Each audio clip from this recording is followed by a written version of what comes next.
Welcome to Kenton Teaches. Enjoy the video.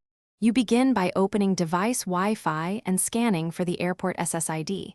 This is the fastest route to get online. Once you see the correct network, select it and watch for a captive portal redirect. This is why many airports use web login. Make sure to keep airplane mode off but cellular data disabled to avoid roaming. If the network name is ambiguous, ask staff. They can confirm the official SSID and any session rules, so you don't pick a spoofed hotspot. After selecting the SSID, you'll usually be forwarded to a login page. Fill the required fields and choose the access option you need. Once done, accept the terms and tap Connect. This step creates your session and assigns an IP address, which is why some apps may wait a few seconds. Make sure to disable any strict VPN or custom DNS during sign-in, because those can block the portal. You can re-enable them after connectivity is confirmed to secure your traffic.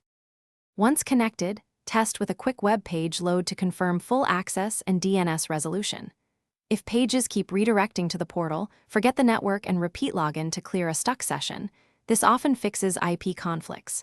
If you still can't connect, reboot Wi-Fi or device, then try an alternate airport SSID or the paid access tier.